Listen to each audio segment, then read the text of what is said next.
penalties and sanctions in line with Section 33 of the UFA Act 2011. UFAA. Receive, safeguard, reunite.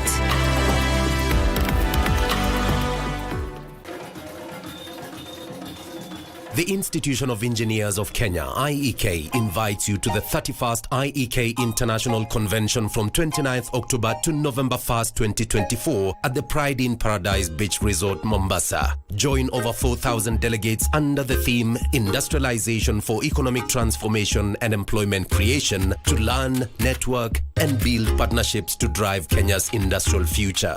Register now at www.convention.iekenya.org. The Institution of Engineers of Kenya, a leading voice in engineering.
From the latest in the corridors of justice in Kenya to developments around the world to the stars in sports, welcome to Prime Edition. Tonight, we cover the stories that matter to you, ranging from the arrest of county officials in Taita Taveta to digital arts in business. Good evening. I am Muchuma Odim. And my name is Mboya. In the highlights tonight.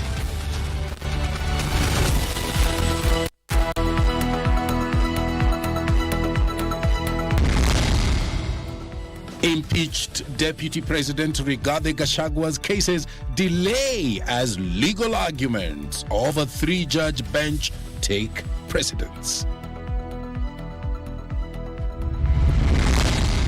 And that both the process of enactment of the enactment and the substance of the act are constitutional. It is the respondent's case that the act is a commendable legislative effort. It's constitutional. The High Court declares affordable housing levy well within the law. Plus, the KCSE exams kicks off countrywide.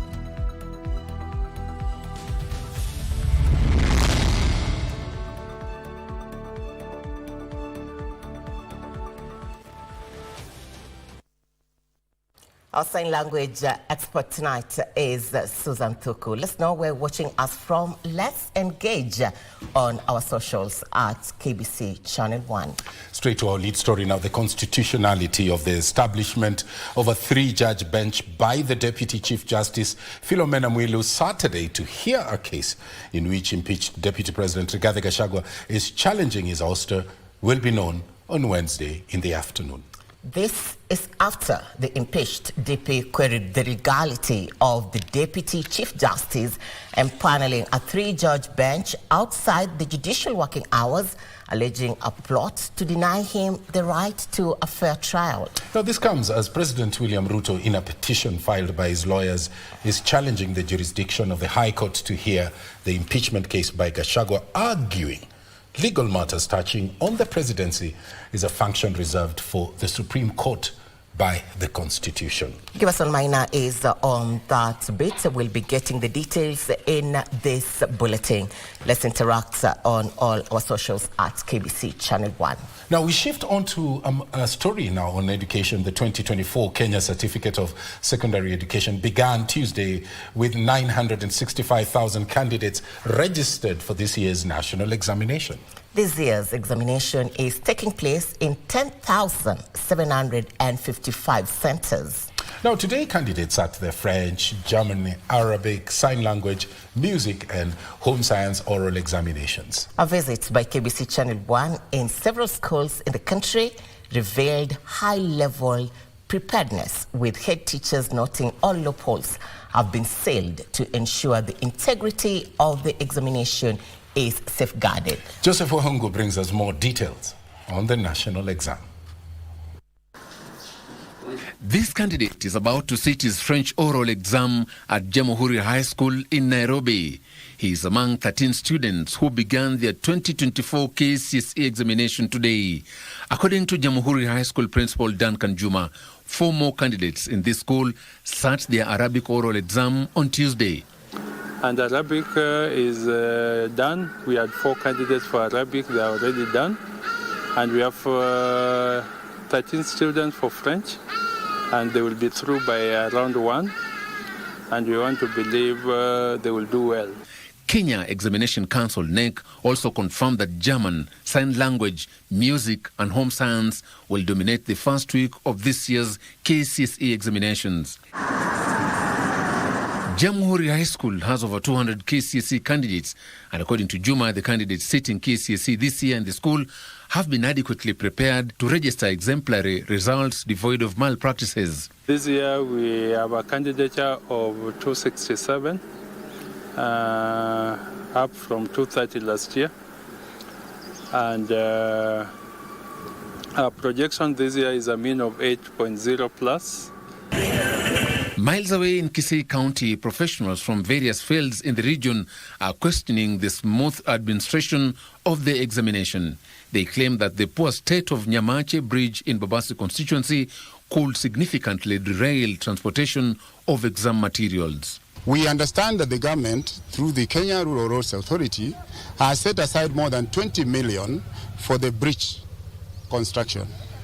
As at now, this has yet to start. Tunataka kuona engineer amekuja kwa site so that our children, as they do the exams for the next 3 weeks, wanafunzi wetu wapate amani ya kufanya mtihani. Wakati mtihani unapoanza, tunataka mkataba katika Wizara ya Elimu na Wizara ya Afya kuhakikisha kwamba wanaajiri maafisa wa afya wa kutosha. For Prime Edition, I'm Joseph Wahungu. Let's now shift our focus to the latest on Maisha Card. The government plans to register all the 965,000 Form 4 students with Maisha number to ease their transition to tertiary education. Appearing before the National Assembly Education Committee, Immigration Principal Secretary Professor Julius Bitok says that the strategy is to ensure when students get to 18 years that they are facilitated to get the cards, which will then be integrated with relevant government agencies. He also informed the committee the ministry has enhanced the issuance of identification documents and reduced the period for production to less than 10 days. Here's that report now. As Form 4 students across the country started their final exams, the National Assembly Education Committee invited Immigration's Principal Secretary, Professor Julius Bitok, to explain measures his department was taking to issue the students with identification documents as they prepare to join colleges. PS Bitok indicated the government was in the process of issuing all the candidates with Maisha number that will be generated into Maisha Card once the holder attains the age of 18. As we speak right now, and when this problem of university students came up, we decided to prioritize issuance of cards to people who are completing school. Those are MPLs. The new version of identification document known as Maisha Card contains biometrics of the holder in a chip that is integrated with other databases of the entire government. The PS says new applicants will have to pay 300 shillings, while Kenyans seeking to replace old ID cards will pay 1,000 shillings. We no longer need to fill any forms. We no longer need to fill anything. You just go to Huduma Center for your biometrics. You do it on your phone.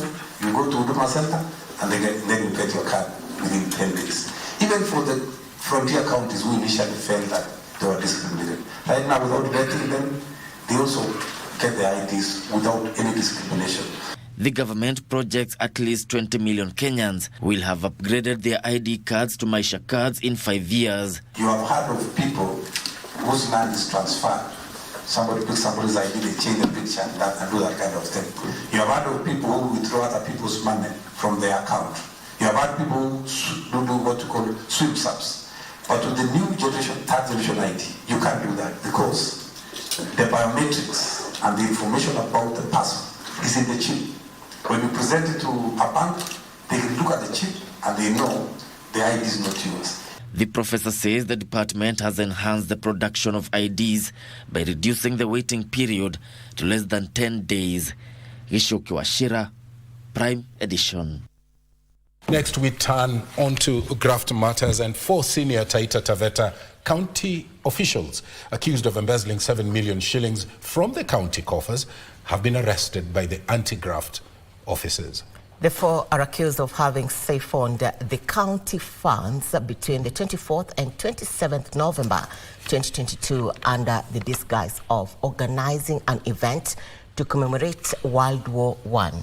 Now, EACC spokesperson Eric Ngumbi said that 3 of the suspects, namely Thomas Jumwa, who's the current economic advisor to the governor, Liverson Mgendi, former county secretary, and Leonard Langat, former chief officer, finance, were arrested within Taita Taveta County, while the 4th suspect, Christine Wakera, the former county chief officer trade, was arrested in Eldoret. The suspects will be charged with abuse of office, forgery, engaging in a project without prior planning, conspiracy to commit an offense of corruption, and uttering false documents.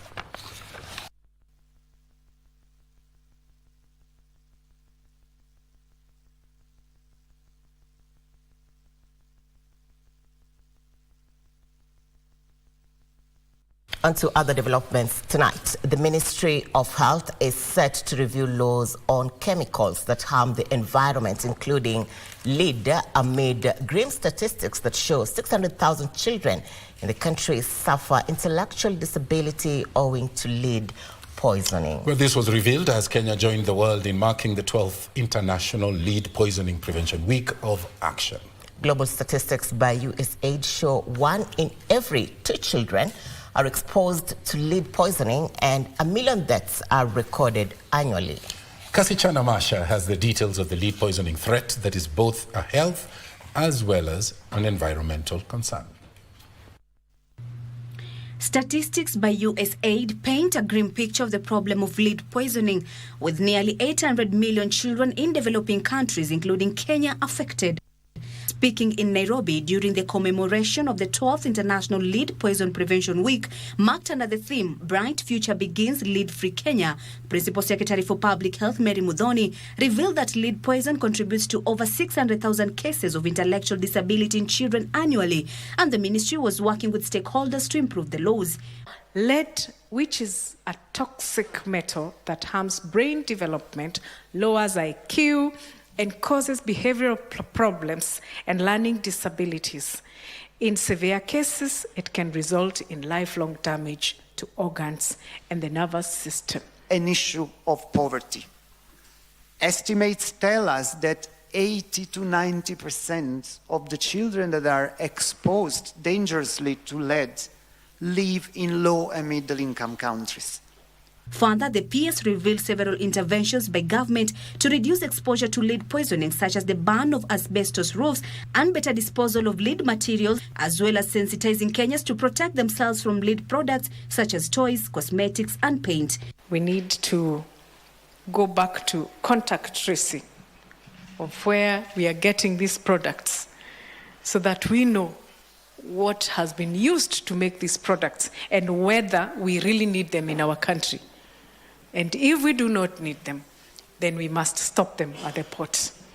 Screening and testing, this is where we really need to have a cheaper, I don't know whether they can have a cheaper way, but point of care ways of assessing this so that you're able to identify the levels. In the meantime, the Kenya Chemical Society called on manufacturers of products with high concentration of toxic metals to adhere to policies on environmental pollution. We can provide technical guidance and promote the adoption of safer alternatives in products manufacturing, waste disposal, and infrastructure development. Let us continue to advocate for safer practices in our industry, support policies that promote lead-free alternatives. By working collaboratively, we can lead the change towards a healthier, safer future for all.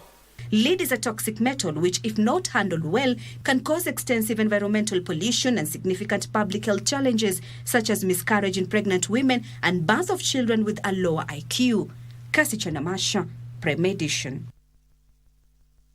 Now train our eyes onto rehabilitation institutions, and the Correctional Service Week kicked off Tuesday with a focus of actionable strategies that will ensure that mental well-being of staff, inmates, and ex-convicts who often suffer discrimination.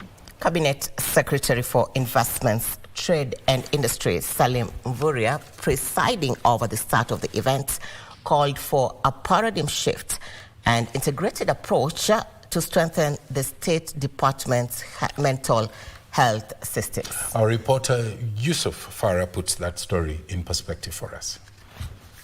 This year's Correctional Service Week, under the theme Mental Health Wellness for Effective Service Delivery, kicked off with calls to focus on the mental well-being of staff and inmates. Investments, Trade and Industry Cabinet Secretary Salim Mboya, who was the chief guest at the event in Nairobi, called for a collaborative approach to address mental health challenges. A particularly critical area is the care of special needs offenders, especially those with disabilities or unique mental health conditions. His sentiments were echoed by the State Department's Principal Secretary, Dr. Salome Bieko, who revealed plans to create a supportive and inclusive work environment for staff, raise awareness on the importance of mental health, mobilize resources, and empower staff to embrace new approaches to mental health challenges. Your mental health is a priority. Your happiness is a priority. Your self-care is a priority. Your existence is a priority. The PS also shared strides by the State Department to enhance correctional services. On 26th of November, we will celebrate a major milestone as 56 inmates and prison officers will graduate with a degree in law courtesy of the University of London. A paradigm shift towards collaborative and integrated approach remains inevitable. The script was repeated in Nanyuki. Here, residents were urged to be accommodative of ex-convicts and assist them reintegrate into the community. Mwape nafasi, mwape kazi, mwarudishe kwa kazi zao na zingine ambazo tunawafunza hapa mpya kama ufundi. At the same time, probation officers were trained on handling stressful work situations, including emotional distress, cognitive changes, burnout, and interpersonal relationships. Correctional Service Week is observed on the 22nd to 24th October annually to raise awareness on rehabilitation of inmates. Yusuf Farah reporting for Prime Edition. Thank you, Yusuf Farah. Now, from all the important issues on mental health to public service and human capital development, Cabinet Secretary Justin Muturi has underscored the need for the establishment of a premier institution in Africa dedicated to developing specialized curricula aimed at enhancing public service excellence across the continent. That's right. Well, speaking while opening the first African Schools of Government conference hosted by the Kenya School of Government in Mombasa, Muturi noted that a unified approach to public service training will help to churn out leaders who possess the ability to evaluate policies and their implications, effective and efficient service delivery to the public, and also committed to implementing administrative decisions regardless of personal preferences.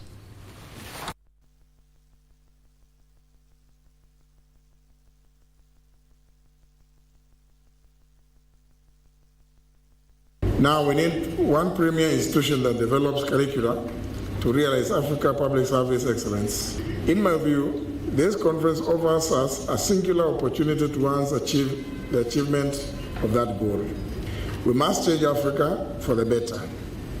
Be united in pursuit to realize capable institutions and transform leadership by changing Africa's schools of government to build and develop cutting-edge programs that can tackle, unlock, and develop transformative solutions to public challenge. I urge you to use your talents and the energy to advance the common good, which is to foster a more diverse and inclusive African community everywhere you are called upon to serve. Change Africa's public service, change it for the better, make it more humane, and make it more just, make it more prosperous, and make it more peaceful.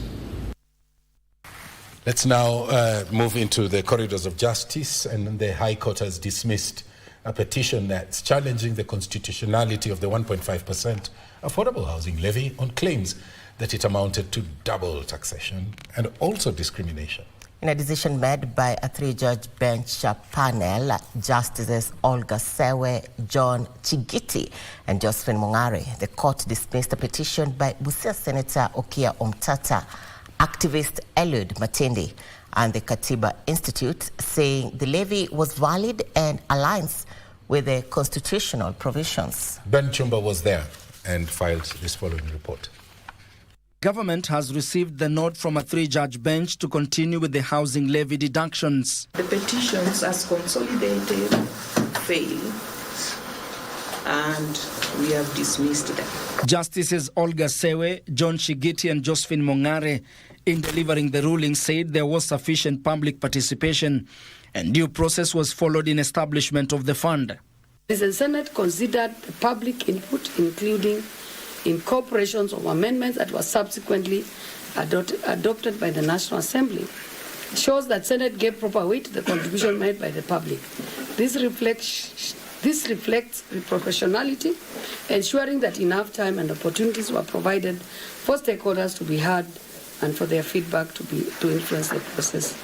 The judges emphasized that the levy is a crucial component of government strategy to tackle the country's housing deficit.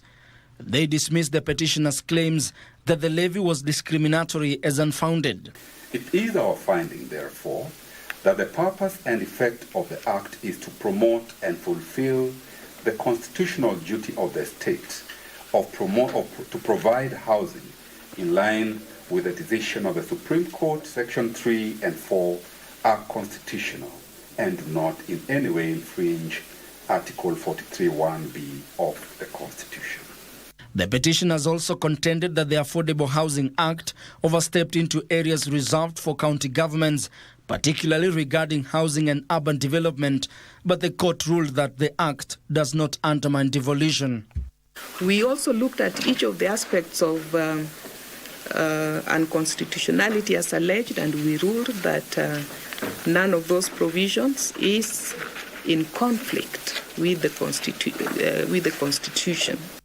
This ruling follows 6 petitions challenging housing levy, with the plaintiffs arguing that the public had not been adequately consulted and that the law breached various constitutional provisions. The petitioners have since pledged to appeal the decision. Ben Chumba, Prime Edition. And that story brings us to our first break here on Prime Edition. Coming up, we take you to Katelembu, a home in Machakos. Stay with us. On Military Tale.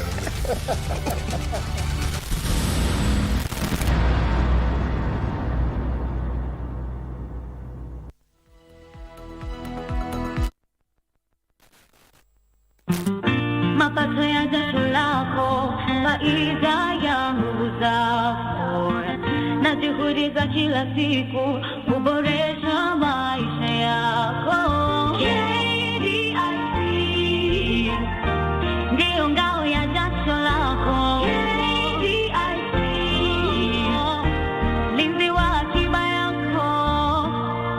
relax.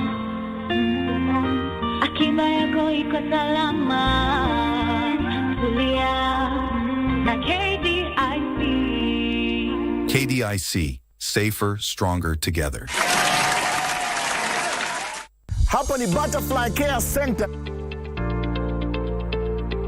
Na watoto hao wanahitaji proper improvement kwa dormitories, classroom, kitchen, vyoo, mahali pa kuogea na mahali pa kuchezea. Pamoja tuna nguvu, na ndio maana *570# option 4 kuna Probox na 1 million Kenyan shillings. Inamaanisha kila stick ambao unacheza nayo ili kushinda Probox au 1 million, part of it inatengwa ili kuimarisha maisha ya watoto wa Butterfly Care Center.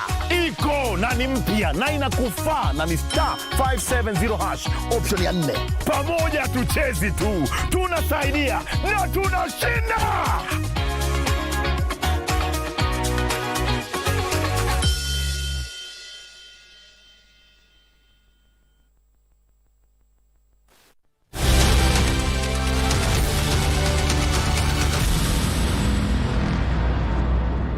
Back to Prime Edition. Our socials at KBC Channel 1. And Dafken Orina, thank you for watching all the way from Turi in Molo. Jared Buga Agika, watching all the way from Gashie in the county of Kiambu. Keep those thoughts coming in on our social media platforms, which are? At KBC Channel 1 on X, YouTube, and Facebook. Now, let's revisit our lead story, the constitutionality of the establishment of a 3-judge bench by the Deputy Chief Justice Philomena Mwilu on Saturday to hear a case in which impeached Deputy President Rigathi Gachagua is challenging his ouster will be known on Wednesday in the afternoon.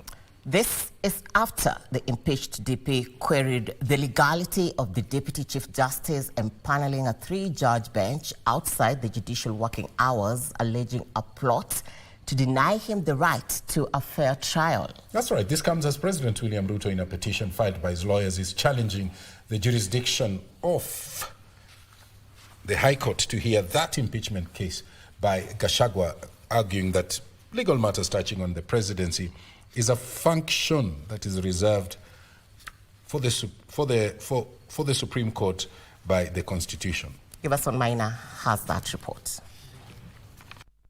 Tuesday morning at Milimani Law Courts, the prosecution defense teams gathered before a 3-judge bench for what was expected to be an inter-party hearing of a case in which impeached DP Rigathi Gachagua is challenging his ouster. Let things be done in a proper manner so that we do not send out the wrong signals, so that we do not send out the wrong perception that there is corruption going on in National Assembly, in the Senate, and in the judiciary. Fundamental as this, in a matter where we all agree that this is a defining moment for our country, we cannot afford to be casual about it.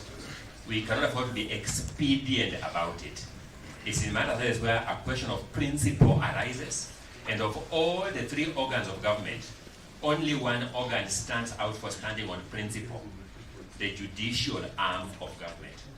However, the hearing would temporarily be halted after Gachagua, through his battery of lawyers, queried the legality of the Deputy Chief Justice Philomena Mwilu constituting a 3-judge bench. In their argument, they claimed the Deputy Chief Justice usurped the powers of the Chief Justice. Additionally, they alleged mischief in the manner in which the 3-judge bench was constituted on a Saturday outside the normal judicial hours, querying the urgency. For the Deputy Chief Justice to have sat in the middle of the night on Friday, the 18th of October, was a gross irregularity. That even the Gen Z were abducted, the substantive Chief Justice did not empanel a single bench to sit on Saturday or on Sunday. That is why but the context in which this matter must be viewed. However, the lawyers acting on behalf of the respondents, including the National Assembly, the Senate, Attorney General, and Kithure Kindiki, among others, argued there was nothing peculiar. In public interest, and given the extraordinary nature of this matter, my Lord gives directions that this bench be constituted for purpose of determining the underlying question. But what the petitioner cannot probate and reprobate, can't speak on both sides of the mouth. It is our submission that therefore the Deputy Chief Justice, who is the Deputy Head of the Judiciary, by dint of Article 161, Subarticle 2B, can exercise the functions of the Chief Justice. Further, Gashagua's team called on the three-judge bench, consisting of judges Eric Ogola, Anthony Mrima, and Frida Mogambi, to recuse themselves from hearing the orders of the Kirugoya court that stopped the swearing-in of Professor Kithure Kindiki as the new deputy president. At the same time, President William Ruto, through his legal counsel Adrian Kamodho, wants the impeachment case referred to the Supreme Court, arguing the High Court lacks jurisdiction to hear the impeachment. In a nutshell, I would wish that, to point out that in a hurry to come to court, the petitioners even wrongly enjoined the sixth respondent, His Excellency the President, when Article 143(2) is clear that no civil proceedings can be instituted against the President. The court would adjourn a few minutes after 7 p.m., with the judges pleading to give a ruling on Wednesday at 3:30 p.m. on whether the Deputy Chief Justice are in law and if they were properly constituted to hear the case. Giverson Maina, Prime Edition.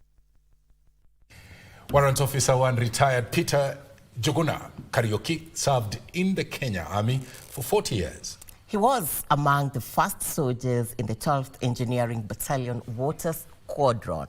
He had a sit-down with our reporter Ben Trenjwe at his Kate Lembu home in Machakos County. This is his story as filed for this week's edition of Military Tales.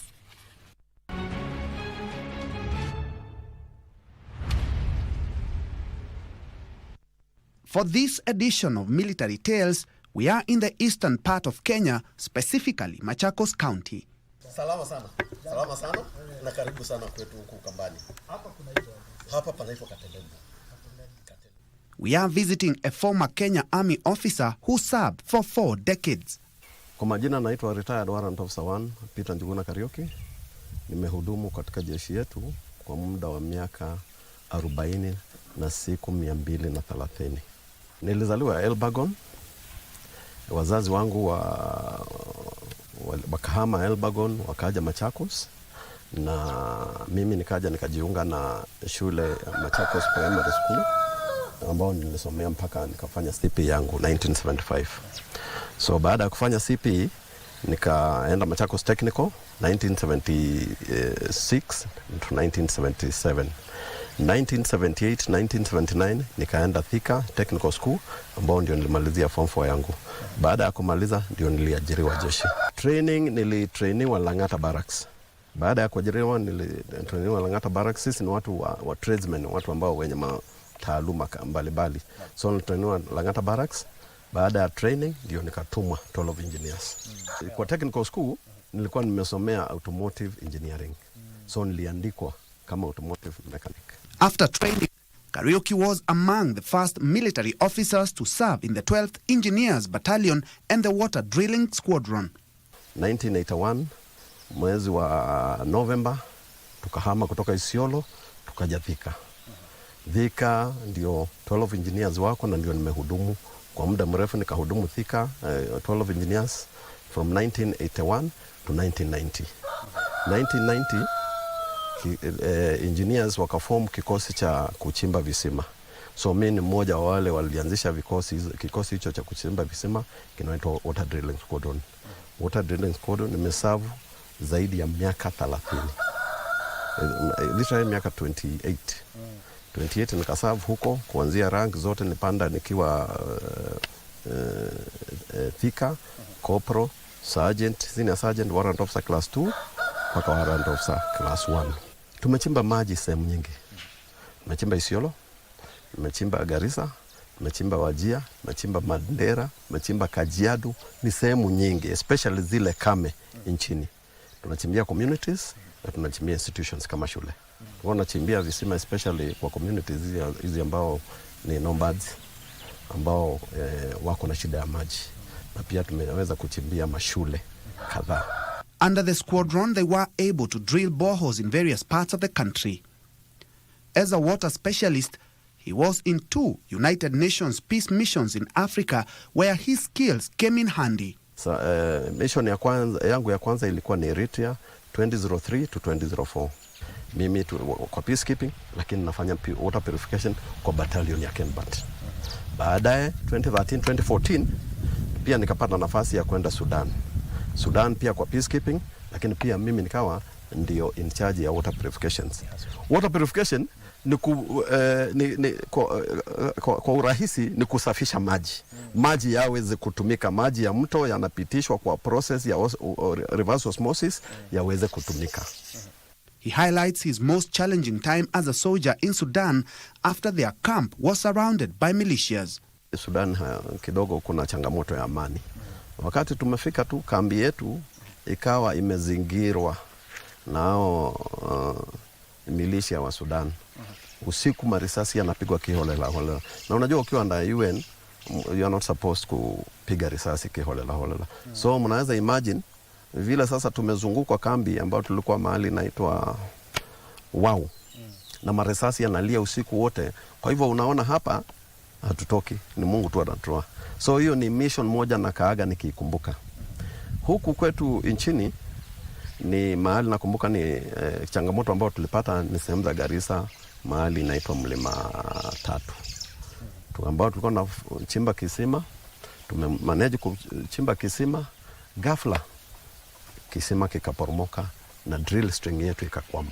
Tulikaa hapo karibu 1 week na najaribu kuamua hiyo drill string. Kawa tunatumia mafuta mengi nini, alafu finally tukabandon hiyo kisima. In the army, the veteran rose through the ranks, eventually becoming an instructor. Kuanzia sergeant, mimi sasa nikawa ni mwalimu, instructor kwa command courses na pia kwa taaluma. Mimi sasa nafunza wale askari ambao wamekuja, wale wamepostiwa kwa kikosi, kuwafunza kama ni mambo ya repairs of equipment na mambo pia hata kama ni kwa kuchimba visima. Nikiwa warrant officer class 2 sasa nikawa mimi ni QMSI. QMSI ni qualified master senior instructor. So ikawa ni kufunza sasa askari wakitumwa kwa kikosi cha engineers especially water drilling, wanakuwa nda mimi niko na instructors wenzangu tunawafunza. Na pia nilifanikiwa kufunza askari wa UPDF mambo ya water drilling na water purification, Uganda People Defense Forces. Na nikawa pia tukafunza vijana wetu wa NYS. So wakati walipata hizo equipment, nikawa pia mimi ndio team leader ya kwenda kuwafunza mambo ya drilling. Kariuki admits the country's acute water shortage has escalated conflicts in some parts of the country, urging beneficiaries of such projects to embrace and care for water sources. Kusema kweli taifa letu lina shida ya maji, ni sababu ya population. Na maji sana sana ndiyo chanzo ya vita. Hata wakati unasikia kuna shida especially the North Rift, wanakuwa wakipigania maji. Kwa hivyo mimi ningesema serikali iweze kutumia hao wanajeshi ambao pia inawatumia kuweza kuenda kuchimba visima, na pia wenye kuchimbiwa visima wavitunze. Tunachimba visima kama sehemu za Isiolo, sehemu za Garissa, baadaye mkitoka watu ambao wenye ni ambayo wanakuja ile kisima wanaweka mawe. So inakuwa hiyo sasa hiyo kisima iweze tumika. Kwa hivyo ningesema communities zichimbue visima na communities pia zihusike sana kwa kuprotect hicho kisima. 4 years into retirement, he has embraced life as a civilian. Mke wangu akawa ni mkulima.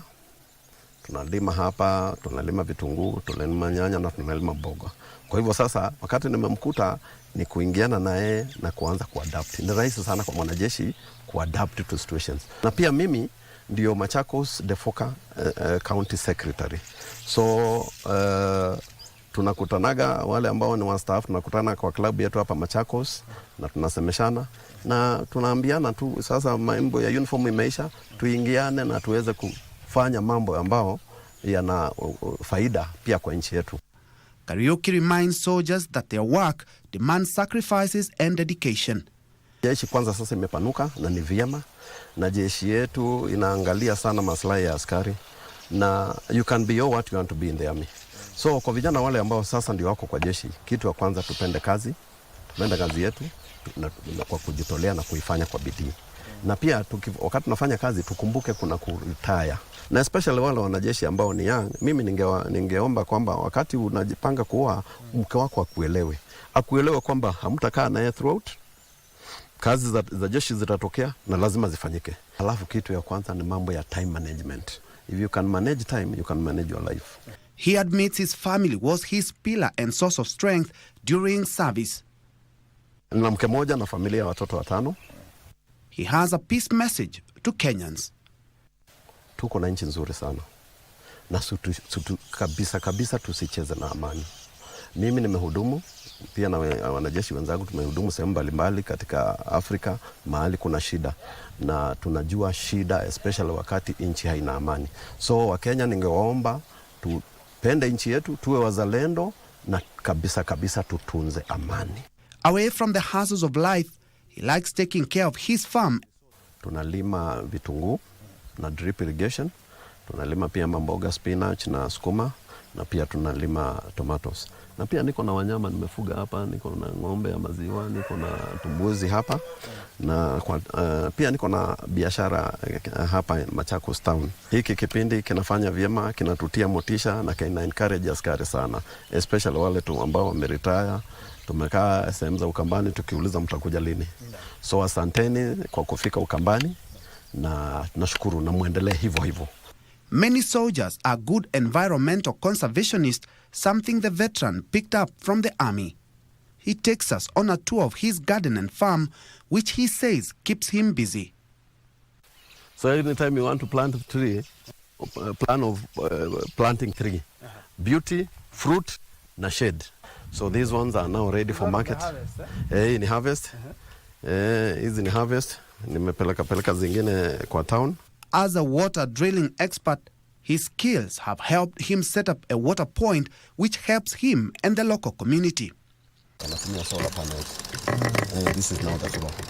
Inapigwa kwa tanks. Baada ya kuingia kwa tanks ina flow. Sasa I can now be able to control iingie kwa shamba. His compound and farm are well manicured and tended to despite the dry weather associated with the region. We later on escort him to the market where he sells his farm produce. And as we leave Machakos, it's evident that the veteran's military career has shaped him to a model citizen, and his efforts towards water and environmental conservation are making a difference in the community. For Military Tales, I cannot complain. I cannot complain, but Njue. Naona kazi umefanya mzuri. Yes. I'm Ben Troy Njue.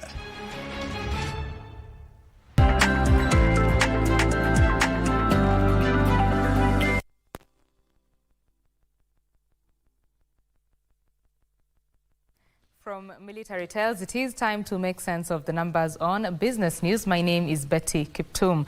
Now, the latest digital report by GSMA indicates that lowering taxes, increasing investment in improving the quality of services are key for driving up digitalization and financial inclusion in Kenya.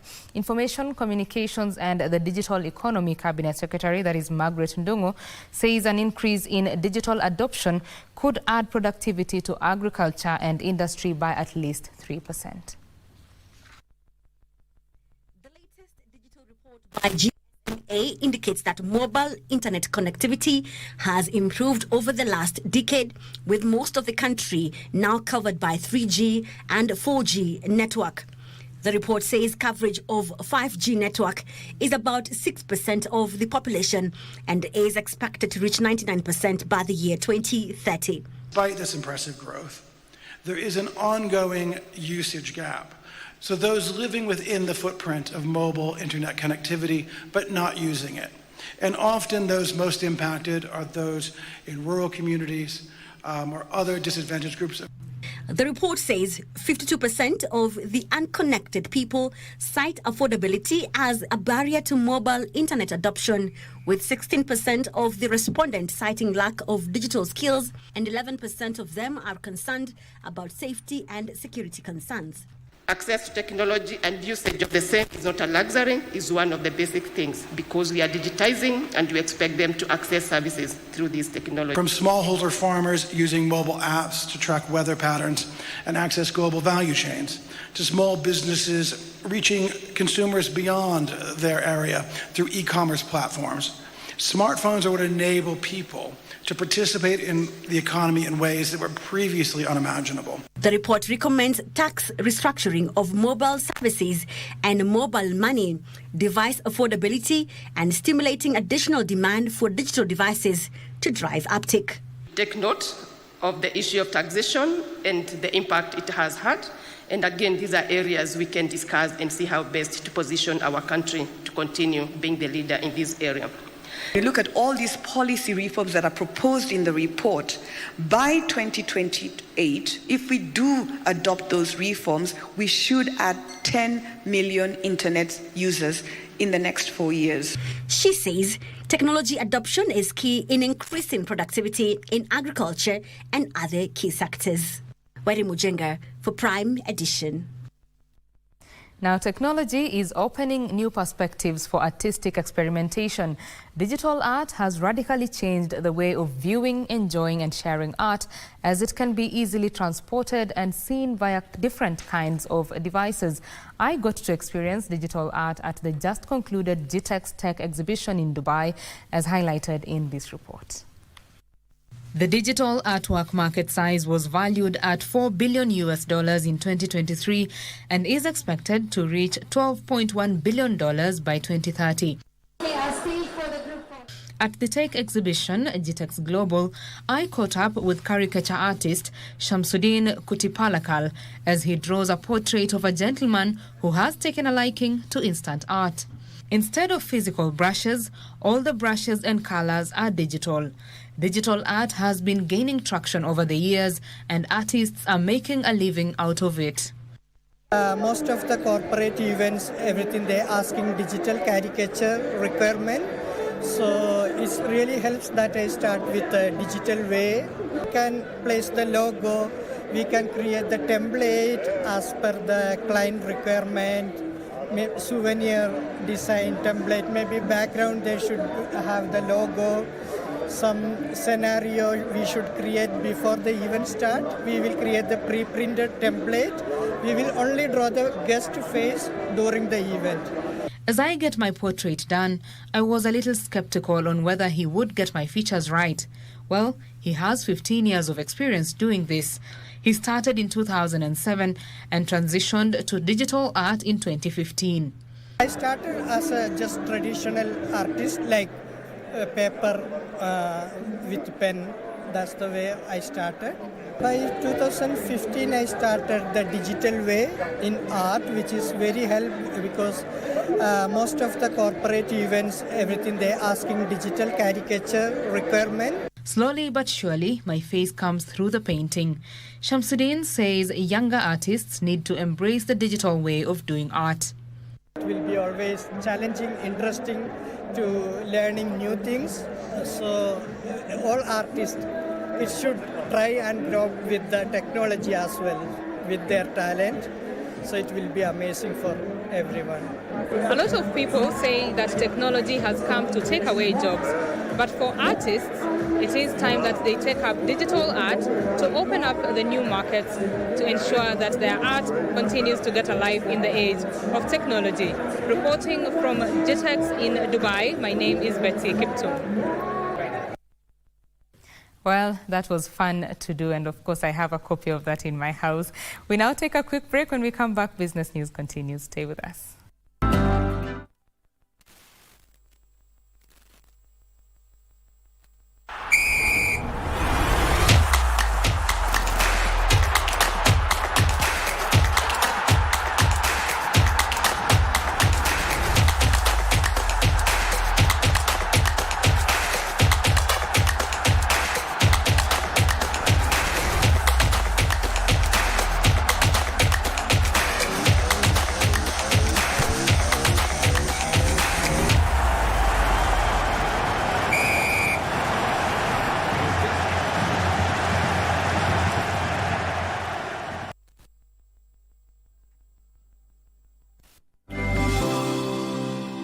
Welcome back. Now, engineers want procurement laws reviewed to earmark at least 40% of public-private partnership projects for locals to build capacity within the country. Institution of Engineers of Kenya President, Engineer Shama Kiteme, says local engineering firms are often edged out of projects by foreign firms.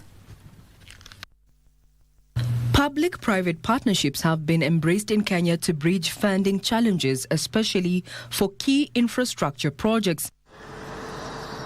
However, engineers feel they are not reaping from the multi-billion shillings projects. To succeed, we need to take care of welfare of engineers. More engineers need to be recruited in various state departments, in counties and sagas. But also, where they are recruited, they need to be compensated fairly. To correct this, engineers are calling for a review of procurement laws to ring-fence at least 40% of work for local engineers in all public-private partnership projects. Basically, the problem is at the developer side. We're also working to make sure that counties, during the approval process, we have licensed engineers involved in the approval process, and we do not have quacks involved in the construction of buildings. Engineers argue that this will standardize transparency, contracts, labor practices, and increase a thriving engineering pool.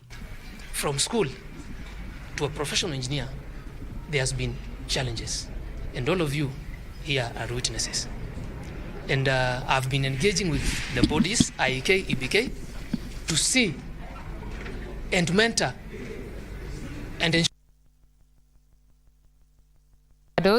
by ship due to insufficient volumes. Here is Trevor Ngendo with that report. Kenya exports avocados primarily to Europe and the Middle East. In 2023, Kenya exported 468,438 tons of avocados, a 19.6% increase from 2022 as exports to China grew 10 tons the same period. The Agriculture and Food Authority Horticultural Crops Directorate has now imposed a regulation to ensure only mature produce is exported. In a statement, the Directorate has halted the harvesting and sea shipment of Hass, Pinkerton, Fiote and Jumbo avocado varieties starting 25th October 2024. However, export by air will still be permitted as the authority continues monitoring avocado maturity trends. With the avocado export season coming to a close, the mango export season is also set to begin, targeting the Middle East, with smaller quantities of processed fruit going to the Netherlands, UK and Italy. However, the Directorate has flagged cases of mango and avocado consignments being mixed for sea shipment, which contravenes the horticultural crops regulations of 2020. To ensure compliance, mango exporters have been urged to ensure that all mango consignments contain only mangoes as per the export permit application, with exporters further required to apply for a physical inspection of their consignments, specifying the pack house location for inspection. Failure to adhere to these guidelines will result in the denial of export permits. Trevor Ngendo for Prime Edition. And that is all the business news we had for you this evening. Daniel Wahome is standing by with the sports news. My name is Betty Kiptum. Good night.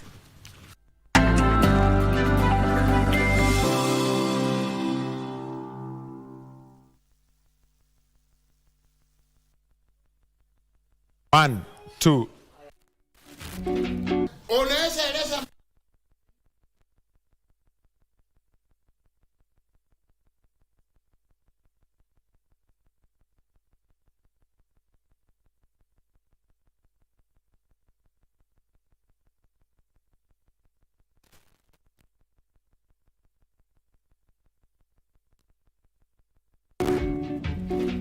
Unaweza eleza mahakama ni nini iliongezwa?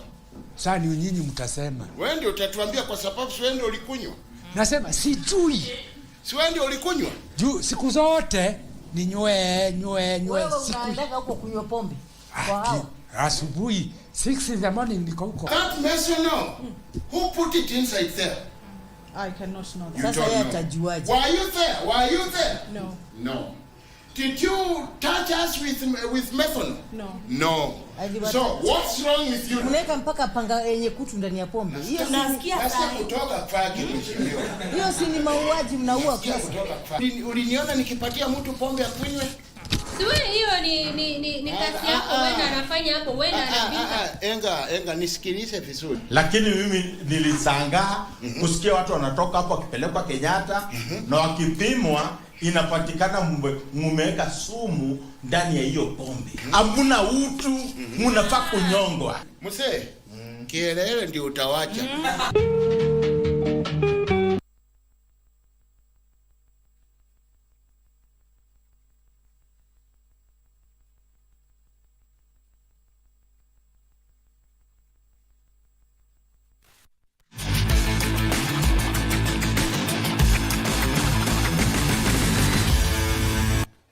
A very good evening to you. My name is Daniel Wahome and welcome to Prime Edition Sport. Now, the government is expediting the construction of sports academies in the country. Sports Cabinet Secretary Kipchumba Murkomen said the setting up of the academies will enhance the tapping and grouping of sporting talent. He affirmed this when he rewarded the national under-20 soccer team, the Rising Stars, with 1.8 million shillings today after their outstanding achievement in Dar es Salaam, where they qualified for the AFCON Under-20 Championship for the first time. The Sports Ministry is set to construct a total of 30 sports academies whose centres will be based in schools. The government projects to build a total of 290 centres in 4 years. We had advertised some sports academies a few weeks ago, but we sat down again to relook at the designs together with our school of TVET, and we have come up with prototypes, designs that now will be standardized, and we will have at least a sports academy in the next 3 to 4 years. We'll have a sports academy in every constituency. To ensure that the project succeeds, relevant government bodies have been asked to embrace technology so as to effectively carry out their mandate. Meanwhile, the national under-20 soccer team, which secured their qualification to the under-20 Africa Cup of Nations finals, have called for adequate preparations ahead of the continental finals, which will be held in South Africa in 2025. We have to look for a suitable country where you can go and camp without distractions, with a civil environment, so that these boys then can gel and be able to give their best. Also, we are looking to play quality friendlies. Rising Stars booked their ticket after they finished first runners-up in the just-ended Sekafa Under-20 regional qualifiers to host Tanzania, who beat them in the final, and will be eyeing a marked performance in the showpiece, with the sports CS assuring the team of the government support. The team was today awarded with 1.8 million shillings for their efforts. Kenya is set to debut at the Age Group Championship, marking another milestone in Kenya's soccer history after the Junior Starlets qualified for their first ever FIFA Under-17 Women's World Cup finals. Our expectations remains high. Of course, we have qualified, and we are going to the next step, knowing that if we have good time for preparation, you know, you guys should expect something good from us again, because we don't have any reasons to not qualify for the World Cup. As a team, tulikuwa tumeset goal. The first goal ilikuwa qualify for the AFCON. Of course, tumesikia ni the first time under 20 tuna qualify for AFCON. So ilikuwa poa. Kila mtu alikuwa happy. So we are much happy for that because ni si kitu rahisi, alafu ukiangalia kwa age yetu since before tuzaliwe si ndo wa kwanza kuqualify. So tuko happy sana. Meanwhile, the Junior Starlets will be targeting to complete their group matches at the ongoing FIFA Under-17 Women's World Cup on a high when they take on Mexico in their final Group C match in Santo Domingo, Dominican Republic on Thursday. Kenya lost the opening 2 matches when they went down 2-0 to England and 3-0 to North Korea, who have already secured their quarter-final berths. Bernard Okumu, Prime Edition. Now, the Kenya Sevens rugby team has been dealt a major blow after the Commonwealth Games Federation dropped rugby sevens and hockey, among other sports, from the 2026 Commonwealth Games program, which will now be hosted in Glasgow following the withdrawal of previous host, the Australian state of Victoria. According to the Commonwealth Games Federation, they had no choice but to drop 7 disciplines to deliver the games on time. Rugby Sevens has been dropped from the scaled-down sports together with hockey, triathlon, diving, T20 cricket, squash and badminton. This is a big disappointment to Kenya, who featured prominently in some of the events in the previous games in Birmingham, where Shujaa finished 8th in the Rugby Sevens as the national women's hockey team made their debut but lost all their matches in the group stage. Kenya was also represented in squash, badminton and triathlon in Birmingham 2022. The 10 sports which made the cut to Glasgow 2026 include athletics, swimming, artistic gymnastics, track cycling, netball, weightlifting, boxing, judo, bowling, and 3-on-3 basketball. The games will also feature 6 para sports, namely para-athletics, para-powerlifting, para-track cycling, 3-on-3 wheelchair basketball, para-bowling, and para-swimming as part of its inclusive initiatives. The 23rd edition of the Commonwealth Games will take place in Glasgow, Scotland from the 23rd of July to 2nd of August 2026, returning to the city 12 years after hosting the Games. Kenya participated in the previous edition of the Commonwealth Games in 2022 in Birmingham, clinching 6 gold, 5 silver and 10 bronze medals. And Crystal Palace goalkeeper second-half blunder handed Nottingham Forest a hard-fought 1-0 victory in the English Premier League, and this was in a match played at the City Grounds last night. Despite Eberechi Eze and Edin Nketiah's best efforts of hitting the woodwork, Palace were unable to unlock Forest's stubborn backline. They are one of the 4 English Premier League. Towards Williams, and again they're... And Kenyan boxers continued with the impressive showing at the ongoing Africa Boxing Elite Championship in Kinshasa in the Democratic Republic of Congo after 4 more sailed through to the semi-finals to join Clinton Macharia, who already made it in the super heavyweight division. The hit squad captain Boniface Bogunde Maina led by example after he outboxed home favourite Anderson Manzongo to progress to the semis. In other quarter-final bouts, former champion Shafi Bakari defeated Bano Ansah of Sierra Leone on points in the featherweight division, while Robert Okaka defeated Yassa Rigi of Morocco on points in the light heavyweight division.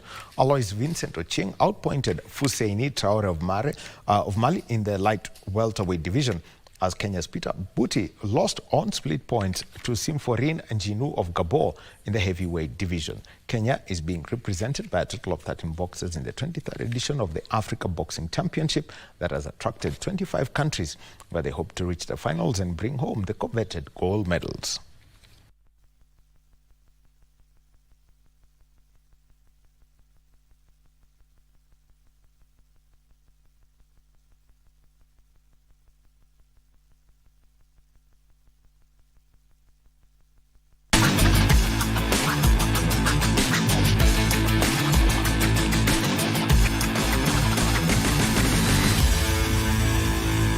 And so that's the sport for tonight. And remember that this week, the International Olympic Committee President Thomas Bach is going to be visiting the country. So a lot of conversations around that will start building up to that. His visit expected from Thursday through Saturday. And also reactions from just 10 disciplines in the Commonwealth Games. It's a big one because plans were already in place. Plus also results from what's happening in European football and tomorrow's FKF Premier League fixtures. My name is Daniel Wahome. Have a good evening. Back to Irene Muchuma and Tom Mboya. Thank you, Daniel Wahome. And of course, Betty Kiptum was on set earlier on, bringing you the latest in the world of business. On our socials, thank you so much for your feedback. Thank you for creating time for us. Jacob Kimayo, watching all the way from Eldoret. Hilary Koech, watching all the way from Nandi, as well as Kasim Mohammed, watching from Mombasa. We could go on and on and on for the acknowledgements, but that is all we had time for tonight. Thank you for joining us. And do follow our social media handles at KBC Channel 1 for the real updates. That's right. So from all of us here, including our sign language expert, Susan Thiko, I want to thank you most profoundly for making us your preferred channel of choice. My name is Tom Mboya. Good night from Nairobi, Kenya. Bye-bye. I am Muchuma Odim. Good night.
hapa ni Butterfly Care Center.